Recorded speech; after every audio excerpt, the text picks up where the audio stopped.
recognizing not starting with the technology, but starting with the why, having those conversations today, that's critical in the next 90 days. We are officially at the point where every single one of these customers is asking, how does AI change how we do business? How can I create better margin by having that hybrid workforce in my org chart? Huge, and I think that is central to how those organizations are really going to adopt AI. One of the big challenges with AI, and you just hit on it, is for that SMB to really succeed with AI. Where do we start? What is the first thing that you do for your SMB? Where are you trying to take the business? Are you focused on revenue growth? Okay, that means we're probably talking about sales and marketing. Are you focused on efficiencies and operations? Okay, then we're talking about production and delivery. Are you talking geographic expansion? Are you talking about I'm trying to buy other companies? Are you talking about I'm trying to sell my company? If you're using EOS, what's on your VTO? What's your 1 and 3 year plan? That's where AI should be pointed. And the roadmap should then all be about, okay, how do we start doing that? Welcome to AI by Design podcast. Brings MSP leaders into real, unscripted conversations about innovation that actually works. Hosted by Kaila, it's focused on turning AI into measurable business impact. And now my last question is, when you think about SMBs, you think about MSPs, right? So I have been doing this from about 23 plus years as a MSP. I started my MSP in New York City, the toughest market on the planet when it comes to being a technology solution provider to Wall Street companies. And then I became MSP for MSPs.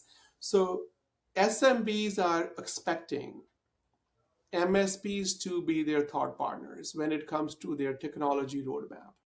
So they want them to define the technology roadmap.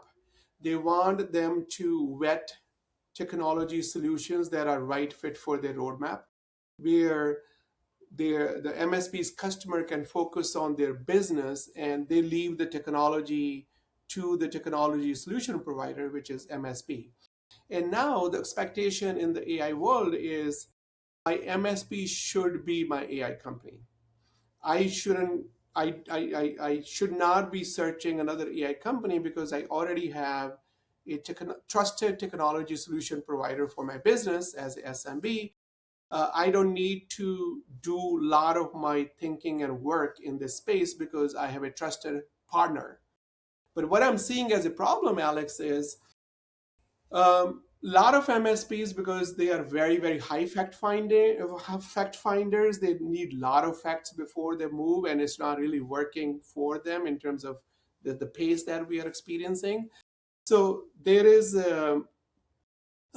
shortage of capabilities in terms of AI practice built within MSPs. SMBs are looking for, hey, my MSP should be doing my AI team trainings. They should be basically enabling, empowering my team in terms of our AI thinking and AI adoption. They should also be telling us where can I plug in a digital staffer and where can I use a human staffer, the human in the loop.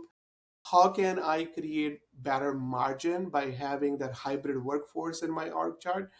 I'm expecting that from MSPs. But the problem is that MSPs don't have all these capabilities built in-house. So they need to figure out what they need to build in-house, what they need to borrow from a collaboration, and what they need to leave alone, right? And that's what I've been preaching. So now my question for you is, if I'm MSP listening to you, what should be my next 90-day activation plan if I want to be the best like AI first MSP who is capable and have the capabilities to serve my customers, so that my customers don't have to go elsewhere to find AI solution provider? And that is a huge question. And I completely agree with you that trusting relationship of the MSP with the customer, that's a core value element right there. Yeah, that's the reason. And that's huge. And I think that is central to how those organizations are really going to adopt AI. One of the big challenges with AI, and you just hit on it, is for that SMB to really succeed with AI, there's about 40 different ingredients they need. That's hard for any one company to do. And realistically, you can't. That really does come down to what are the collaborations? We do a half dozen of those. Your team does a bunch of those. There's other teams that do a bunch of those. What are those pieces? But the key for the MSP, and this is the potential challenge, is we have to, as you said on the fact finder side, be able to take a step beyond the technology to have a little bit more of a business consulting conversation.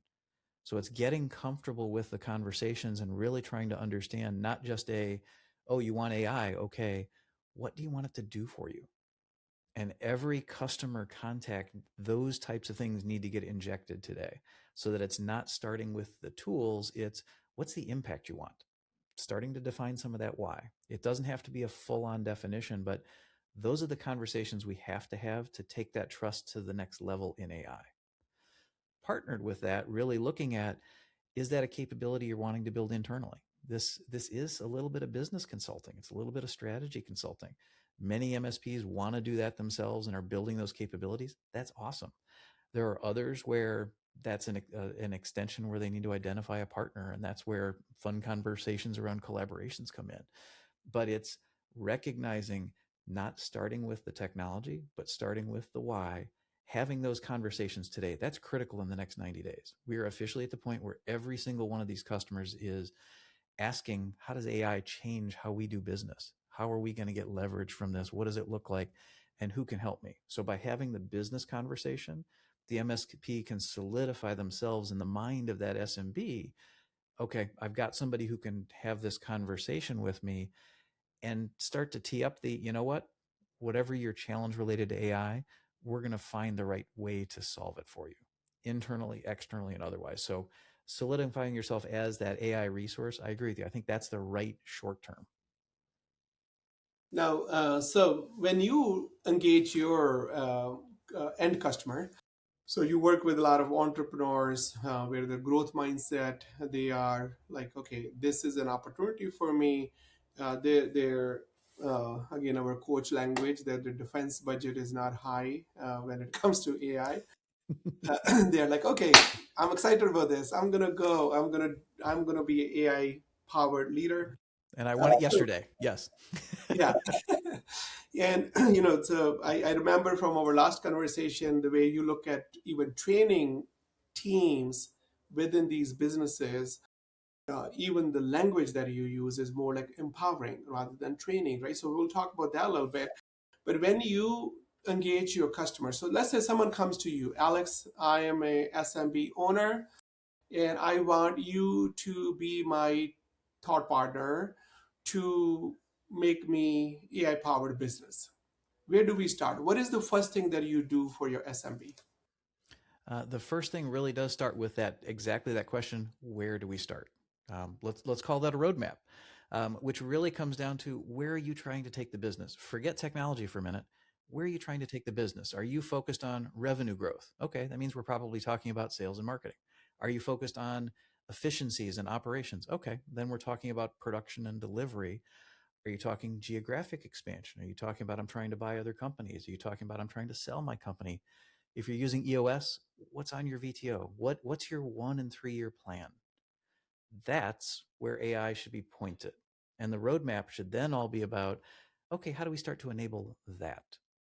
And look at, again, that organization that had the sales call prep. They were all about marketing and sales. It was about revenue generation for them. So really the roadmap is digging into, where do we point AI, surface the opportunities, some touch points with the team. And this is a good example that, starting with, we have to talk to some of the folks doing the work, not just the leaders, because we leaders sometimes have an impression of what's happening at the edge, and it's not quite reality. So we need to talk to those folks at the edge, help find their friction, and not boil the ocean and come up with hundreds of ideas. What are the 10 things we could potentially start with? And then really looking at, what's that business value related to these, and how hard is it going to be to do them? From that, you can create a priority and really understand, where do we start? And that right there is the key to staying in the 5% of folks that succeed with AI, because there are way too many AI opportunities that don't matter. This roadmap is where you filter those out. Yeah, so get it. So you will ask me, you will ask, like, let's say, in a role play, I'm that potential customer for you who is coming to you, and you ask me all these questions to understand my why and really understanding the business goal objectives. So I'm clear. That's the first thing that you will clarify why that entrepreneur is coming to me, understanding the why, understanding the business objectives. So from the next, like, what is the next step? So once you have that clarity, what is that first thing that you engage these customers with? So there's a couple of different pieces depending on really how quickly that organization wants to run. Okay. There's three different levels, and you hit that magic word empowerment, three different layers of empowerment that organizations really need. At the executive level, there's that accountability partner of a senior leader to partner with the entrepreneur or otherwise to continue moving a plan forward, continue bringing the right technologies to the table to help surface what are we trying to attack. The next layer is most organizations today, and this is something MSPs really need to hear, every customer has someone who's experimenting with AI internally. We can call it shadow IT. We can call it the person who's trying to be innovative. I'm going to call those their AI builders. And they're not even technical folks. The ones I love are the business geeks. They need help empowering so that they can start building some repeatable things themselves. We as technology providers can't build everything for them. AI is empowering. They should be able to build a bunch of this. The next layer that needs empowerment is really the general team of not just how do I use AI, but the key question is where do I use it? They need to learn the life skill of finding, again, that same thing instead of organizational friction. How do I find my personal friction? Where should that work? And then where might I want to apply tools for that? So helping empower that organization throughout, that's really the key elements to move it forward. And it does differ from training, because training is, hey, teach me ChatGPT or Copilot or Cowork, as opposed to where should I use it? The tools are going to change, as we've talked about, every week. The part that won't change is that figuring out where should I apply it in the business or personally, and then move that forward. And then the other opportunity that comes into that is we try not to build large implementations, because I think that's something that MSPs as partners or other folks we work with do. We add a little bit of grease to the AI engine and help people move forward by building out, whether it's blueprints or some custom co-work skills or those kind of things, but something to get them forward momentum. That's the other critical thing for MSPs to be thinking about is, how do I help folks move forward and not get stuck in analysis paralysis, but build champions for them to start seeing those results? And that's what that's all about, is to start to get to some early results quick. Yes. Got it. So, one thing that I shared with you in the past as well, that there are thousands and thousands of businesses where they need help. They need help from an AI company. And MSPs cannot build everything in-house. So my question to you is that, what are some of the opportunities that you see where MSP can collaborate with you, they can partner up with you to serve their end customer? And thank you for that. That is kind of the perfect question, because we all have to work together to help these end customers. There's a bunch of areas of expertise. We actually, depending on how we're partnering with folks, we'll white label a bunch of the things that we're doing to help deliver some of those services to folks and partner with that MSP, because as we hit on earlier, the relationship with the SMB, that's critical. That's not something we or any other partner should be taking. That's Yeah. something the MSP should hold true. And then that's something that we can support with, so that whether it's the road mapping, whether it's that executive partnering, those types of things, that's something that we can do in a partnership with that MSP. Some of the other things that we have, those are in a one-to-many in a collaborative session, but there's ways we can do that together and really help map out a plan. And that's one of the things that I've really built into my business over 25 years.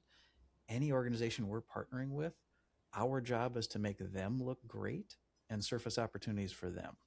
We've done that with Apple in the high end of the market, and that's exactly the way we're working with partners with AIY as well, and Yeah. really trying to dig in and figure out how do we best take care of that SMB and do it in the right way. Yeah, that's awesome. Thank you so much, Alex, for coming to my show. I truly appreciate you, and look forward to seeing you at our annual conference, Build It, in the month of August. Awesome. Thanks, Sonny. This has been great. Thank you for watching the AI by Design podcast. Stay tuned for more conversations at the intersection of AI, leadership, and innovation. Follow us on our channels and don't forget to like, share, and subscribe.